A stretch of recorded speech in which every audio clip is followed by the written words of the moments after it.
Welcome to the JAMODI podcast. We are all surrounded by amazing coaches and leaders. So let's get an inside look at not just what they do, but how they do what they do. After all, becoming the best versions of ourselves is JAMODI, just a matter of doing it.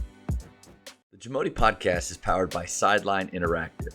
Sideline Interactive is the leading manufacturer for high-quality, innovative scoring tables and LED video display boards that help coaches and schools bring more excitement to fans, create huge fundraising opportunities, and make their jobs easier.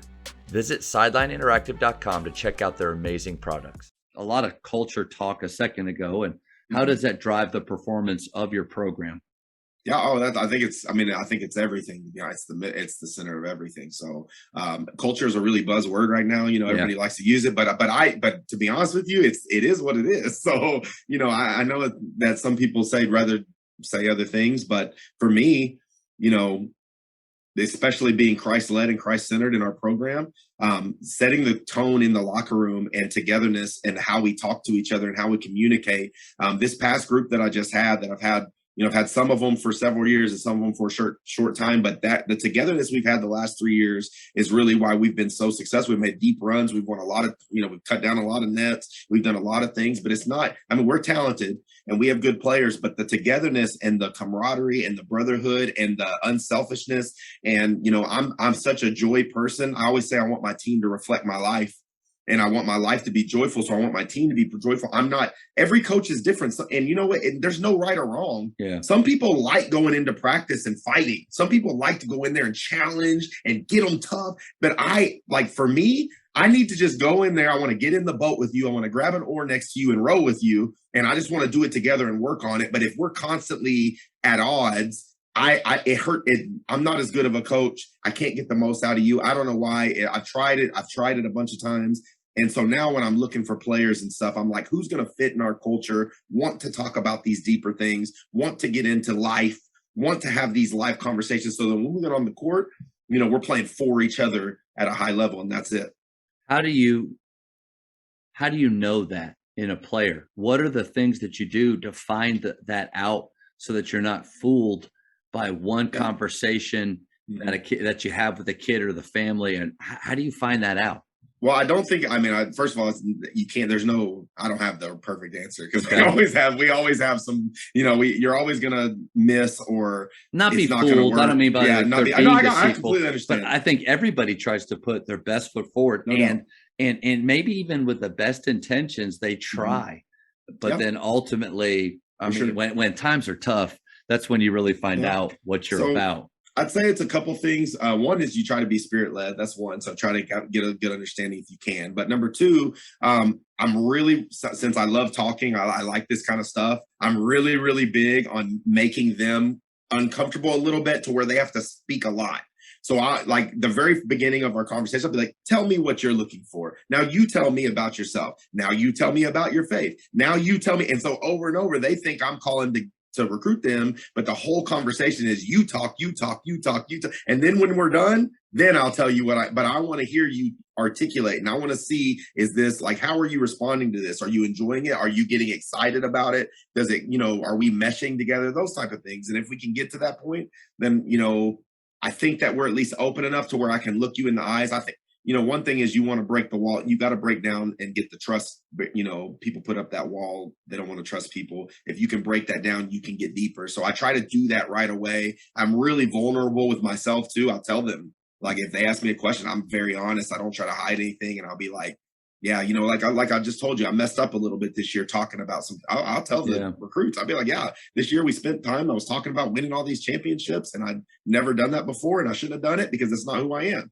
But as soon as they see my barrier break down, I think I can get theirs down. And if I can't, then that's a little bit of a red flag, and I want to see if we can. And even if we're a little less talented, and also being consistent with your team once they get on campus and letting the people that are doing the right things play, all that stuff, as best you can. So, yeah, I do want to celebrate how open you were about being vulnerable, noticing that maybe the main thing stopped being the main thing this last year. And I think if all of us were honest, the years where we were maybe a little bit frustrated at the end or disappointed in ourselves, most likely it's because we're resulting most of the time, or really focused on some outcome at the end instead of the journey and the process. So I appreciate you being honest about that. Mhm.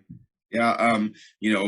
One big thing we say around here is it's funny. This profession is very difficult, coaching. It's a very emotional profession, and it's very results oriented. And when you don't want to be that way, I mean, you play a game, ours is 40 minutes, you play 39-minute, 59-second game, and a guy heaves a shot from half court. And if it goes in, you failed. And if he misses it, you did awesome. But the reality is you did the exact same thing. Whether he made or missed that shot, the game was the same. Nothing was different. He either made it or he didn't. So how do we make sure that we stay focused on the process of what we did and not just be driven by results that can be sometimes, I mean, you can obviously affect results, obviously, but I'm just saying there's sometimes that things just happen, and sometimes you lose. And if you can play a great game and not win, you can play a poor game and win. Yeah. So, you got to be able to see, and you can do it right. There was times this year where we were winning and I was like, something is off. And it really was me, or a little bit of two things. It was me, and it was, we had a little bit of a struggle with fifth year COVID seniors. Was hard for them too. And I didn't recognize it early enough. They didn't want to, the grind stuff, the daily stuff was hard. People that thought they were going to be done and were like, you know what, I'll come back and play again. And then, we're just waiting to get to the end. And when we got to the end, we did play well. I mean, we ended up going deep in the tournament and stuff like that, but it was just throughout it was difficult. And so, how can we get through that? And how can we recognize those things? And how can we make sure that we're focused on the culture, on the right things, on the daily things, so that our results will follow? I've never thought about that, right? What you said about the fifth year guys actually struggling with the day-to-day grind that college basketball is. Because in my mind, I played for 4 years, and in my mind, I think, fifth year would have been great. I would have gotten bigger, stronger, older, deeper into the system. But when you think about all of the stuff that you have to do with that, it doesn't seem, and that's what that's what high school kids don't get. And you can if you redshirt or something, or if you're there for you're expecting it, but when you think you're done, and then you're like, let's run it back, and you're like, I can, okay. It was fine. They were good. I mean, they're great people. They did everything. I mean, they tried. It took a minute, and it was hard for us in the middle of the season. It was, and they'll tell you too. So, I mean, oh my God, like I said, we're open book around here. So we talk about it all, and they'll tell you too. We had some weird stuff happen off the court, but it was one of those things where and I think, part of it's probably a little bit of I talked about too much. We were focused on the wrong thing for a little bit, and I probably put too much pressure. Which the year before, I told you, I was like, we don't even practice, let's just play. We went to the Final Four. I'm like, whatever. And then this year, I'm like, we can win them all. We can win everyone. We can win all the rounds. Like, oh my gosh.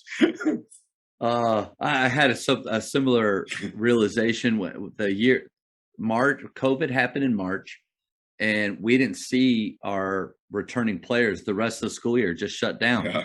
And so I didn't train them at all that spring. I gave them online workouts to do, hoped that they got them done, but really had no method or anything of accountability. We met a little bit during that summer, and then school, we actually started 6 weeks later.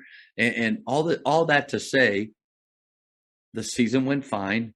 The players were good. We ended up, we went to the semifinals again, like in 5A taps. But then this spring, I'm thinking about early morning weights, a participation. What am I doing with them in the second period that I got to get them ready?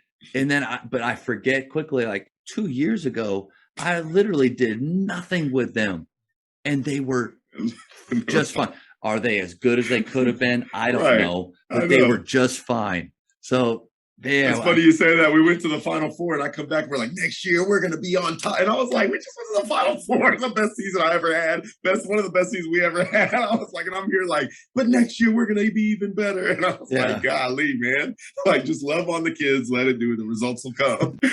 but you hear from it's hard because the comparison game is dangerous, and it's real. And you hear about other high schools that are doing this and that during the spring and summer, and I'm just, you wonder, like, hey, what's the fine line between doing everything, doing my best for them, but then also the other side of it is not caring at all and just letting them do whatever they want. That's bad too. Yeah, I'm struggling with that line.